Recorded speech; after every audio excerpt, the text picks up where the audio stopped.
Hi friends, அனைவருக்குமே வணக்கம். நேற்று நம்ம பெரியார் அவர்களுக்கும் நம்ம நாட்டுடைய பிரதமர் நரேந்திர மோடி அவர்களுக்கும் பிறந்த நாள். முக்கியமாக நரேந்திர மோடி அவர்களுக்கு தமிழ்நாட்டில் முதல் அரசியல் கட்சி தலைவராக வாழ்த்து சொன்னது வேற யாரும் இல்லைங்க.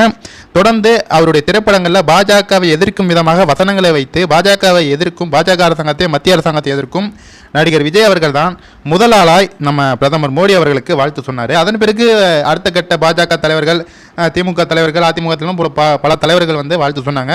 சூப்பர் ஸ்டார் ரஜினிகாந்த் அவர்கள் கூட 12 மணிக்கு மேலே தான் வாழ்த்து சொன்னாங்க. ஆனால் முதல் ஆளாய் வாழ்த்து சொன்ன விஜய் அவர்கள் பெரியார் சன்னதிக்கு, பெரியாருடைய அந்த சிலைக்கு வந்து மரியாதை செலுத்த, வெறும் காலோடு மரியாதை செலுத்த வந்து போயிருக்காப்புல. சாதாரண ஒரு காரில், அதாவது அவருடைய காரில் வந்தால் மக்களுக்கு தெரிந்துவிடும் அப்படிங்கிறதுக்காக சாதாரண ஒரு காரில் அங்கே வந்து வாழ்த்து சொல்ல வந்திருக்காரு.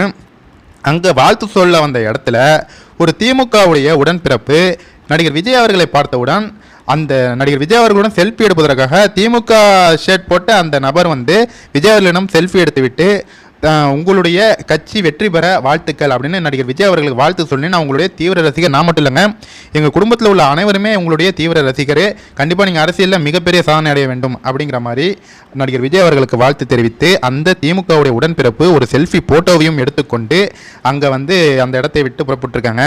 அதன் பிறகு பார்த்தா கிட்டத்தட்ட 100க்கும் அதிகமான திமுகவினர் வந்து நடிகர் விஜய் அவர்களிடம் செல்ஃபி எடுப்பதற்காக பெரியார் சிலையே முற்றுகையிட்டு அந்த சைடு ஃபுல்லாக ஒரு மிகப்பெரிய டிராஃபிக் ஜாம் ஆகிற அளவுக்கு மிகப்பெரிய ஒரு திமுகவினர் கூட்டம் வந்து நடிகர் விஜய் அவர்களிடம் செல்ஃபி எடுப்பதற்காக முண்டியடித்தனர் அப்படின்னு தான் சொல்லணும். அந்த அளவுக்கு நடிகர் விஜய் அவர்கள் மீது அங்கே உள்ள திமுகவினர் வந்து அவ்வளோ பெரிய ரசிகர் பட்டாளமாக இருக்கிறார்கள்.